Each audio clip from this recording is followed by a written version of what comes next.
إن الحمد لله نحمده ونستعينه ونستغفره ونعوذ بالله من شرور أنفسنا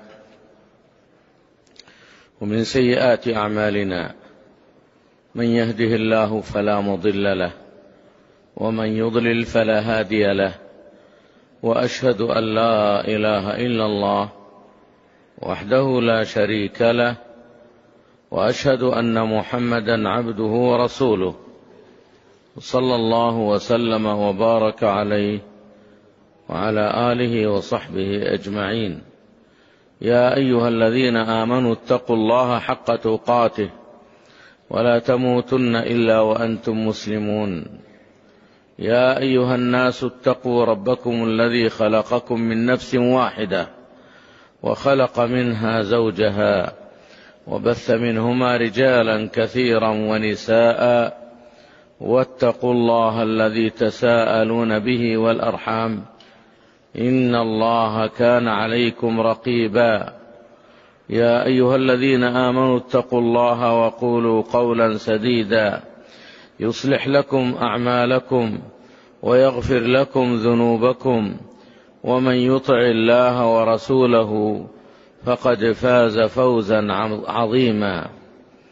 أما بعد، فإن أصدق الحديث كتاب الله، وخير الهدي هدي محمد صلى الله عليه وسلم، وشر الأمور محدثاتها، وكل محدثة بدعة، وكل بدعة ضلالة، وكل ضلالة في النار. أيها الإخوة في الله،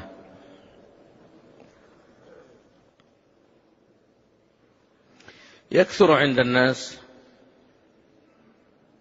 الهم والغم والضيق والحرج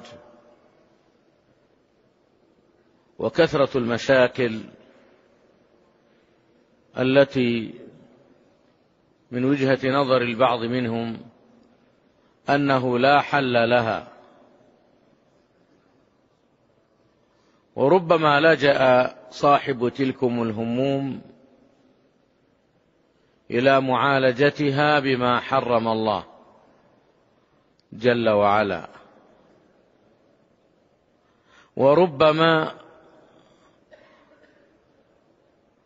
ذهب إلى أعظم من ذلك وأخطر، فيذهب إلى الكهان والسحرة والدجاجلة والمشعوذين، وربما أنه لم يفعل سببا من الأسباب التي قد يفرج الله بها عنه ويجعل له من كل هم فرجا ومن كل ضيق مخرجا، مع أنها قد تكون في متناول يده، لكنه يلجأ إلى الحرام ويلجأ إلى ما ينطبق عليه قول القائل: وداوني بالتي كانت هي الداء. يشكو الكثير من القلق النفسي بسبب هذه الدنيا وحطامها الزائل ومفاتنها الزائلة، يشكو فقرا أو ضيق حال أو مشاكل أسرية وفساد في الأموال والأولاد وخسارة تتلوها خسارة في أمور الدنيا الزائلة ومشاكل الأسهم والبورصة وما إلى ذلك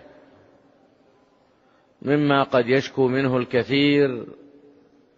ولكن المصيبة أن البعض لا يستعمل الدواء،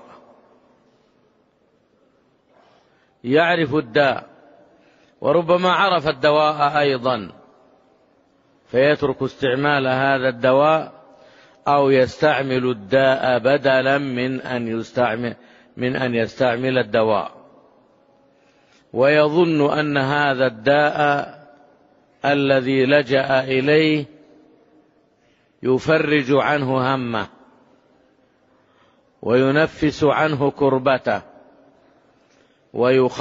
ويخفف عنه مصابه،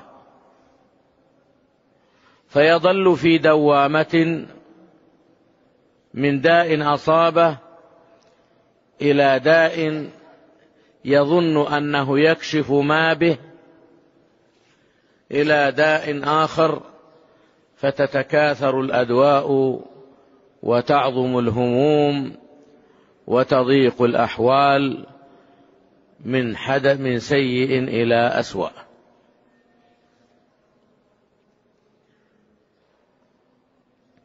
هل قام هذا الذي ابتلي بتلك الهموم والغموم بما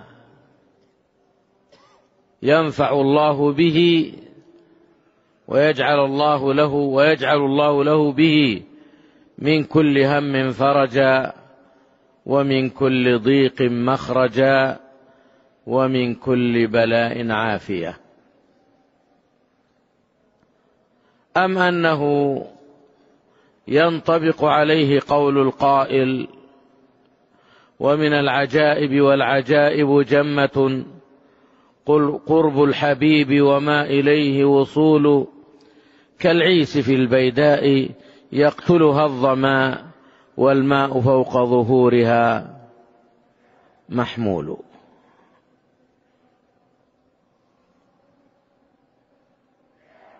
نعم، إنه كذلك، كالعيس في البيداء يقتلها الظما. العيس هي الإبل تسير في الصحراء وتموت عطشا، وربما كان الماء على ظهورها محمولا في قرب الماء أو في أواني الماء.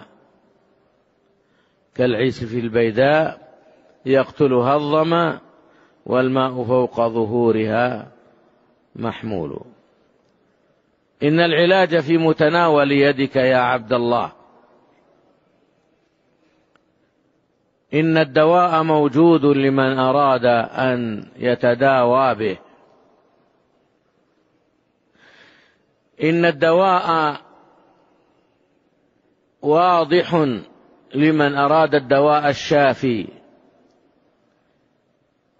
ولجأ إلى الله الكافي الشافي. إنه واضح لمن كان له قلب أو ألقى السمع وهو شهيد. أما من تغافل وتغابى فلن يجد الدواء، وسوف تظلم في وجهه الدنيا وتضيق أحواله وتنحدر إلى ما هو أصعب، ذلك أنه لم يستعمل الدواء الذي به يفرج الله الكربات ويقيل العثرات ويمحو السيئات ويرفع الدرجات ويضاعف الحسنات ويقرب من رب الأرض والسماوات، غير أن الكثير من الناس لا يريد هذا الدواء وإن كان في متناول يده، بل تجده والعياذ بالله يعالج الداء بالداء. فربما لجأ إلى بعض المحرمات، كمن يلجأ إلى الدخان يظن أنه يخفف عنه مصابه وأنه يجلو همه وغمه ويذهب حزنه ويخفف آلامه. وربما لجأ إلى الغنى والفجور والمجون والفسوق يظن أنه يخفف مصابه ويزيل همه وغمه.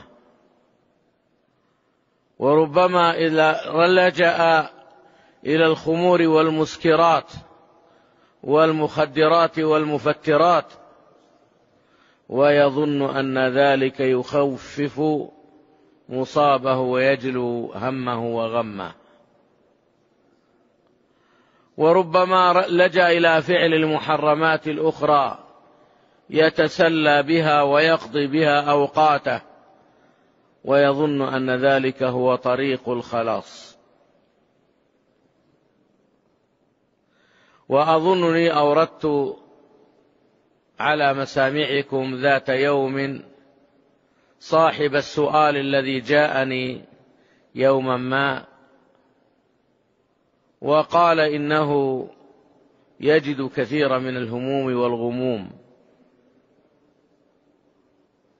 ومن ذلك أنه تزوج فجاءه الأولاد وأم الأولاد وغلقوا عليه الأبواب وخنقوه وفعلوا به ما فعلوا.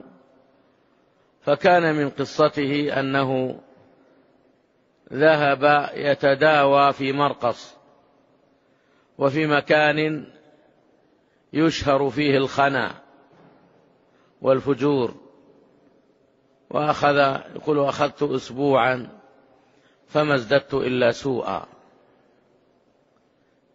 قلت له يا مسكين كم بينك وبين مكة؟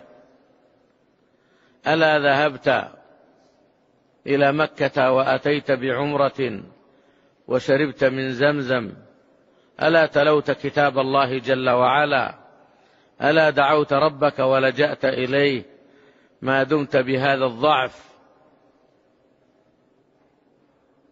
ألا لجأت إلى ربك وخلوت تحاسب نفسك؟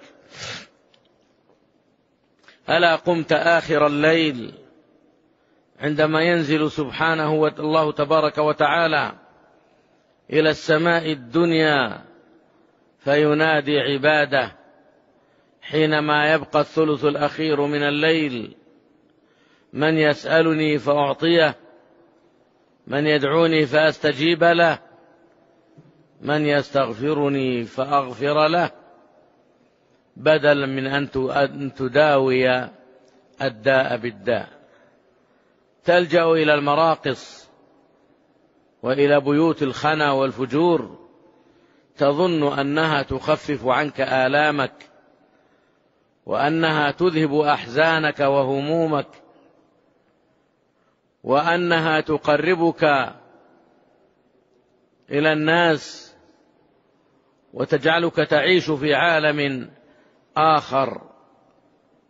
إنها لا تزيدك إلا وهنا ولا تزيدك إلا مرضا ولا تزيدك إلا هما على هم وغما على غم. ألا لجأت إلى فارج الكروب لتظفر بالمطلوب؟ ألا لجأت إلى من يناديك ويدعوك: وإذا سألك عبادي عني فإني قريب أجيب دعوة الداعي إذا دعان فليستجيبوا لي وليؤمنوا بي لعلهم يرشدون. ألا لجأت إلى علام الغيوب الذي يراك حين تقوم وتقلبك في الساجدين؟ ألا بثثت همك وحزنك إليه كما بث يعقوب عليه السلام حزنه وبث همه وشكى أمره إلى ربه تبارك وتعالى حتى جعل الله له من كل هم فرجا ومن كل ضيق مخرجا؟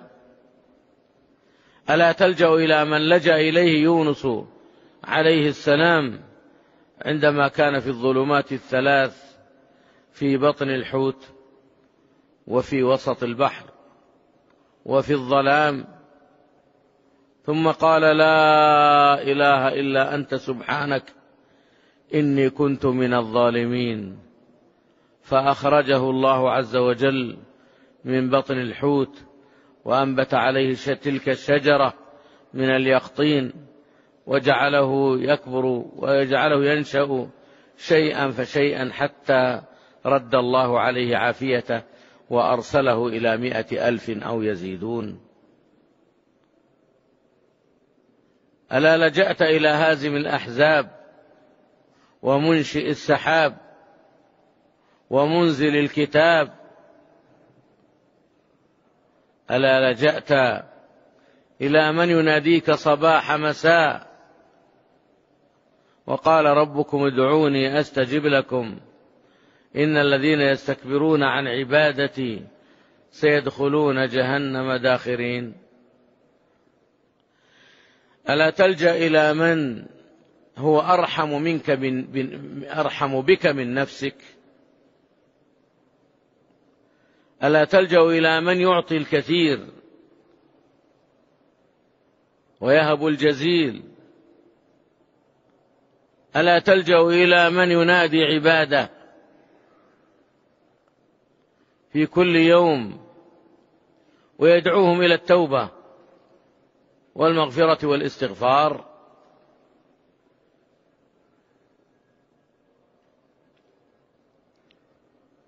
ألا تلجأ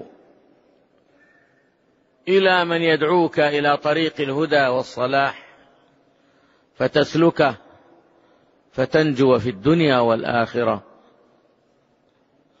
أم أنك كلما ضاقت عليك الأرض بما رحبت لجأت إلى معالجة الداء بالداء؟ إن الأمر جد خطير يا عبد الله. هل يلجأ المرء إلى عدوه لينصره؟ هل يلجأ أحد إلى الشيطان من أجل أن يصبره؟ إن البيوت تغص بهؤلاء الذين تصيبهم الحالات النفسية والاضطرابات العصبية والجنون وضعف العقل أو فقده. كل ذلك مرده إلى ضعف الالتجاء إلى الله سبحانه وتعالى. ولو أن أهل القرى آمنوا واتقوا لأكلوا من فوق أيديهم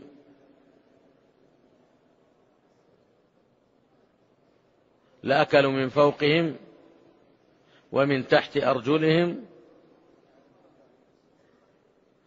والآية الأخرى لأنزلنا عليهم بركات من السماء والأرض. كيف تترك الدواء وهو في متناول يدك يا عبد الله؟ كيف تترك الدواء وهو قريب منك ولا يكلفك أثمانا باهظة ولا مستشفيات ولا صيدليات؟ أنا لا أقول لك إنك لا تتداوى، ولكن تداوى بما أباح الله لك. فقد أمرنا رسول الله تعالى صلى الله عليه وسلم بالتداوي، ولكنه نهانا أن نتداوى بما حرم علينا.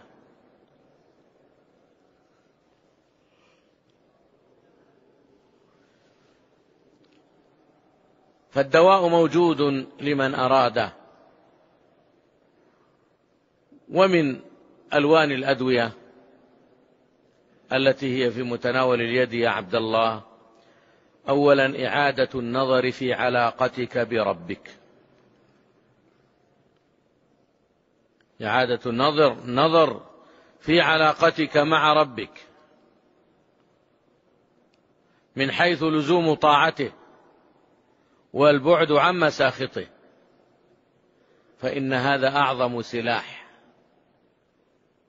وأعظم دواء وأعظم خير أو أعظم طريق ينجيك الله تعالى به من هذه الأدواء في الدنيا والآخرة. وأن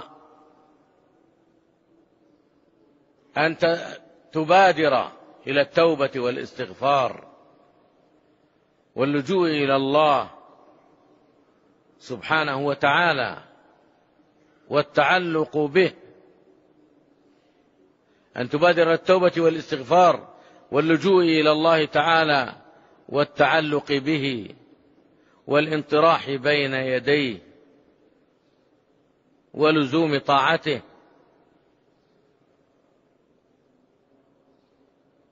وكذلك البعد عن معاصيه والبعد عن أسباب الهلاك التي ربما أوقعته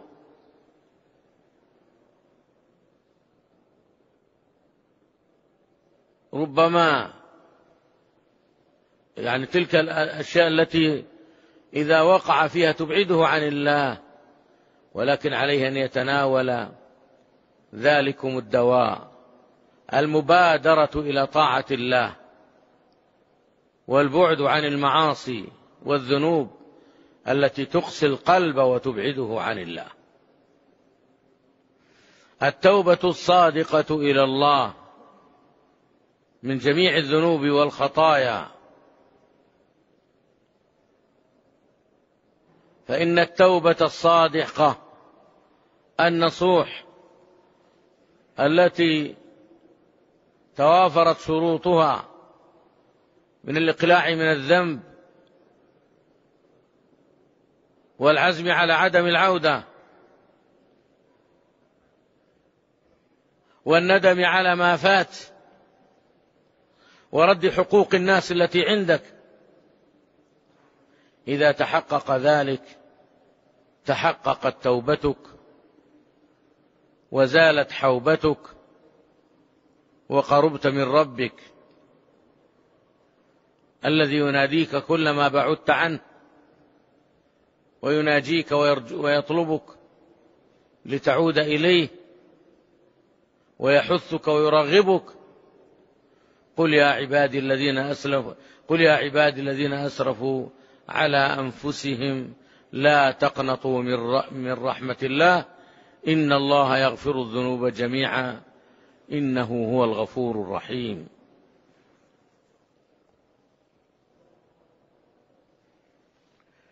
وها هو يقول: يا أيها الذين آمنوا توبوا إلى الله توبة نصوحا. يا أيها الذين آمنوا توبوا إلى الله توبة نصوحا.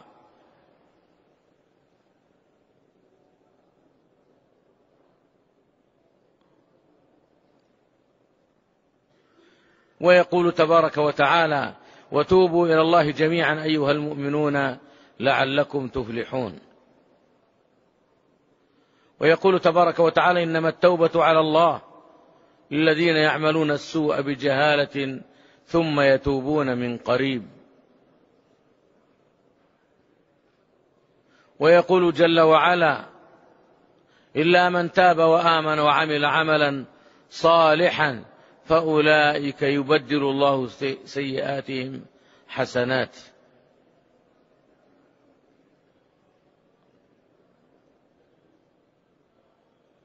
إلى غير ذلك من الآيات التي تحث على التوبة. وكان رسول الله صلى الله عليه وسلم الذي غفر له ما تقدم من ذنبه وما تأخر يعدون له في اليوم من التوبة والاستغفار أكثر من 70 مرة، وفي رواية أكثر من 100 مرة.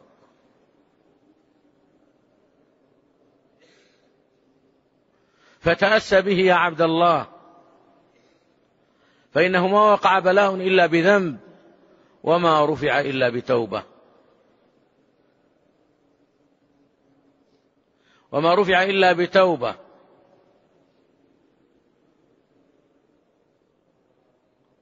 ومن الأسباب يا عبد الله الإكثار من الحسنات والصدقات، فإن الحسنات يذهبن السيئات.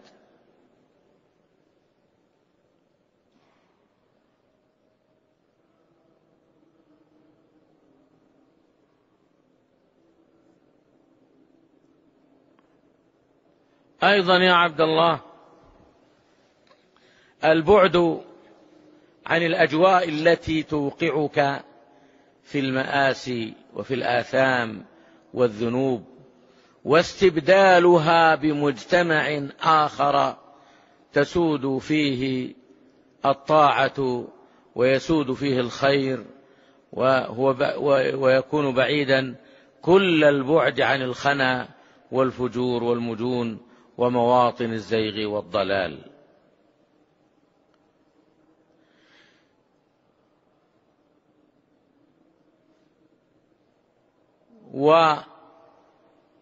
وكذلك الإكثار من الدعاء وذكر الله جل وعلا، وهذا سيكون موضوع درس الغد إن شاء الله، بيان الدعاء وضوابطه وأحوال الاستجابة فيه، ومتى يكون مستجابا ومتى لا يكون كذلك وشروطه.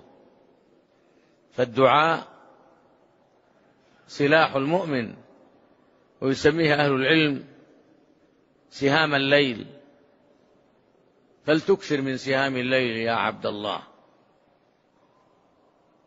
ولتجتهد فيما يقربك إلى الله.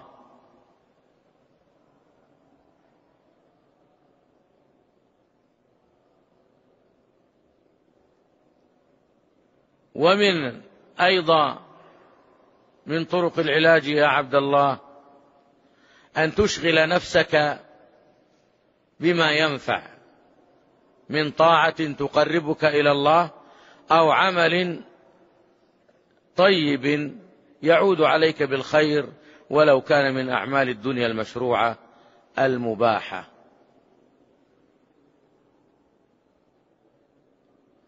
والاشتغال بذلك وعدم إضاعة الوقت، فإن إضاعة الوقت أخطر ما تكون على المرء المسلم. نعمتان مغبون فيهما كثير من الناس، الصحة والفراغ. فأنت إذا استسلمت لهواجسك ولم تشغل نفسك بما ينفعك في أمر دينك ودنياك، فإن هذا سوف يزيد من همومك ويزيد من غمومك، فضلا عن كونه يقسي قلبك ويبعدك عن الله سبحانه وتعالى.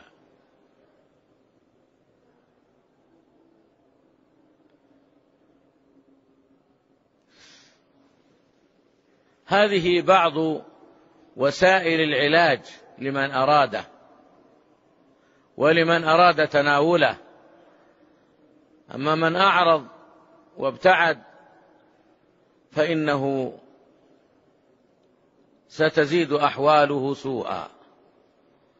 ومن أعرض عن ذكري فإن له معيشة ضنكا ونحشره يوم القيامة أعمى.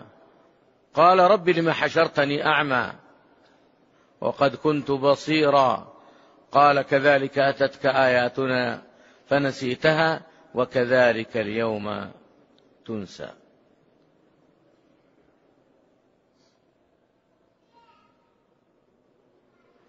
فهذا هو بعض أمور العلاج يا عبد الله، وكله يعود إلى الاعتماد على الله تبارك وتعالى واللجوء إليه والانكسار بين يديه ودعائه وذكره وتلاوة كتابه، والبعد عن مواطن الخنا والمجون وما إلى ذلك من الوسائل التي تقربك إلى الله ويجعل الله لك بها من كل هم فرجا ومن كل ضيق مخرجا.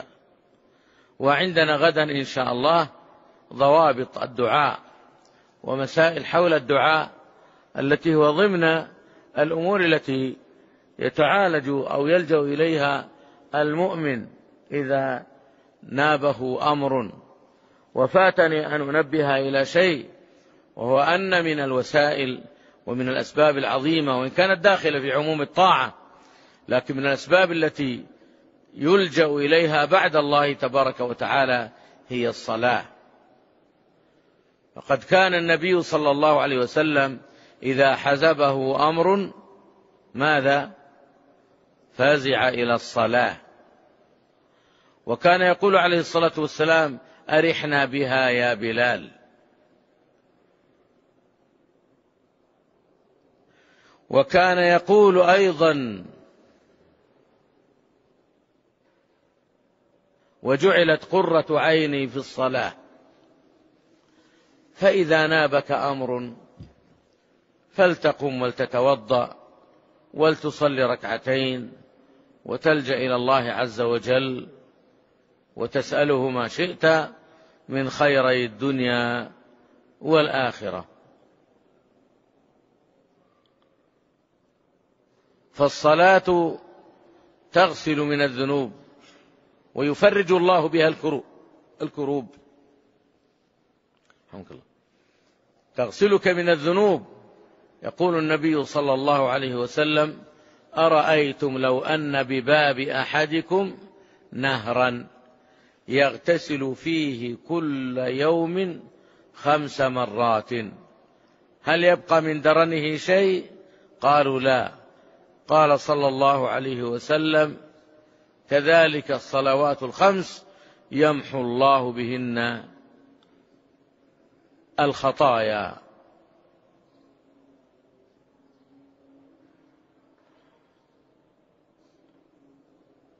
فلنجتهد عبد الله في اللجوء إلى الله تبارك وتعالى والتعلق به والانطراح بين يديه واللجوء إليه سبحانه في كل صغيرة وكبيرة حتى يتحقق لك ما تريد وحتى تصل إلى بر النجاة وحتى تتداوى وتخلص مما أنت فيه من هموم وغموم إذا وثقت صلتك بربك واتبعت هذه الخطوات التي أشرنا إلى بعض منها. أسأل الله الكريم رب العرش العظيم بأسماء الحسنى وصفاته العلى أن يجعل لنا وإياكم من كل هم فرجا ومن كل ضيق مخرجا، كما نسأله تبارك وتعالى أن يوفقنا وإياكم للعمل بما يرضيه وأن يرزقنا العلم النافع والعمل الصالح. وآخر دعوانا أن الحمد لله رب العالمين، صلى الله وسلم وبارك على نبينا محمد وعلى آله وصحبه أجمعين.